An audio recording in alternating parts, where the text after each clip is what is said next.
Right, మీరేం చెప్తారు రామ్నాథ్ గారు? ఈశ్వర్ గారు ఇప్పటికైనా కూడా కృష్ణరాజు గారు చేసిన వ్యాఖ్యలు అయితే ఎవరు సమర్థించారు. యాక్చువల్లీ ఆ రోజు సాక్షి కావచ్చు, ఆ మర్చితో ప్రత్యేకంగా డిబేట్ పెట్టి కొమ్మినేని గారు కావచ్చు, ఆయన వ్యాఖ్యల్ని ఖండించారు. ఆయన ప్రమేయం లేకపోయినప్పటికీ కూడా సారీ కూడా చెప్పారు. ఇది సాక్షి కూడా వెంటనే స్పందించారు, సంబంధం లేదని చెప్పారు, ఖండించారు, అన్ని చేశారు. కాకపోతే ఇప్పటికీ కూడా సాక్షి ఖండించలేదు, జగన్మోహన్ రెడ్డి ఖండించలేదు, వైఎస్ భారతి గారు ఖండించలేదు అంటే ఇలా ప్రచారం చేసుకుంటూ వెళ్తున్నారు వాళ్ళకు తోచిందంతా. నిన్న కోర్టులో హాజరుపరిచిన సమయంలో న్యాయమూర్తి ఒక మాట అన్నారు, చాలా అద్భుతమైన మాట.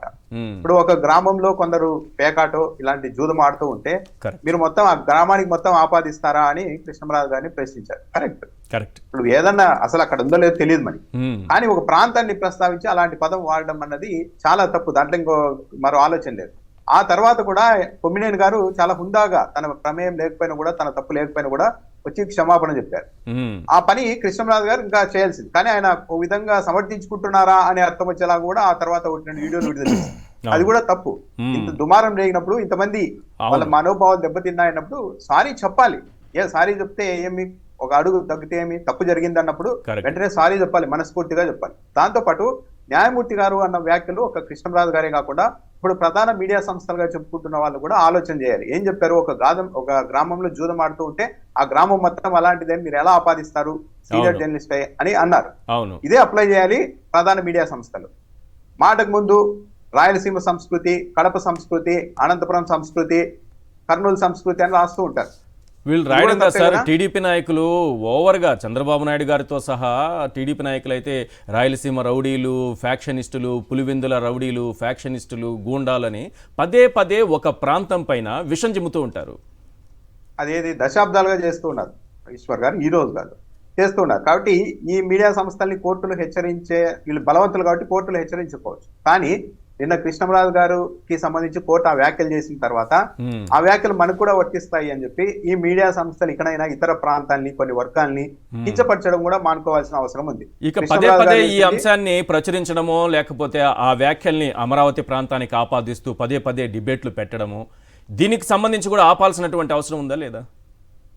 అంటే వాళ్ళు ఆపకూడదనే కదా ఈశ్వర్ గారు. మొన్న నారా లోకేష్ గారు ఒక వ్యాఖ్య చేశారు కార్యకర్తల సమావేశంలో.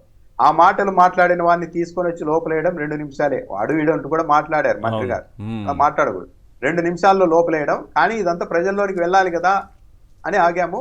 కార్యకర్తలు మాత్రం ఆ రోజు ఎందుకు అరెస్ట్ చేయలేదని బాధపడ్డారు అని చెప్తున్నారు. అంటే ఇండైరెక్ట్ ఏంది, మేము ఇదంతా ఒక ప్లాంట్ గా నడుపుతూ ఉన్నాము, ఈ అంశం ఆధారంగా ఒక పెద్ద రచ్చ నడపాలనుకుంటున్నాం ఈ రాష్ట్ర వ్యాప్తంగా.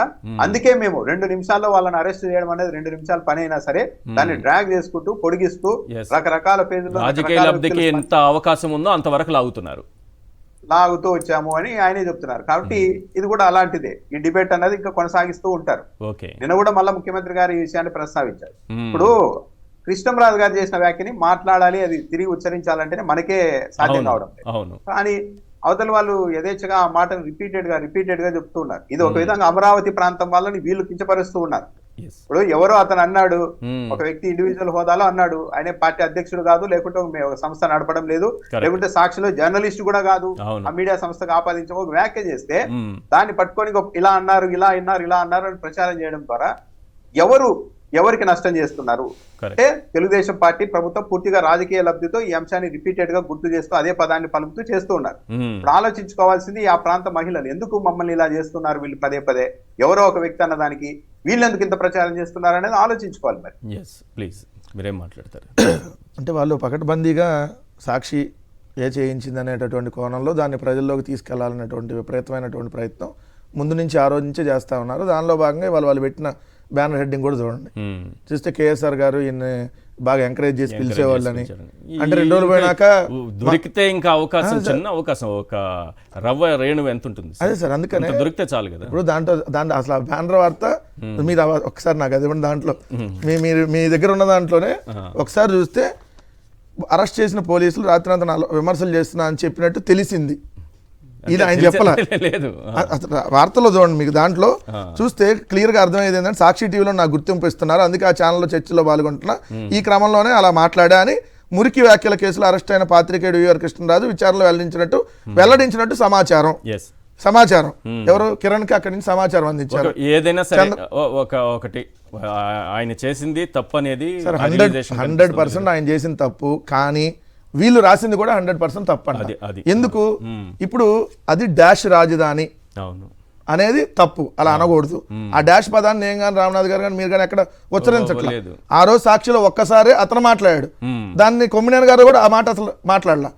కానీ తర్వాత 100 సార్లు రాస్తుంది వీళ్ళు. ఈ రోజు కూడా ఈనాడు దినపత్రిక చూస్తే చూడండి సార్, అమరావతి ఆ డాష్ రాజధాని, అమరావతి ఆ రాజధాని, ఆ పేరు నేను చదవకూడదు అంటూ జుగ్గుసాగర్ వ్యాఖ్యలు చేసిన కేసులో అరెస్ట్ అయిన పాత్రికేయుడు అని రాశారు.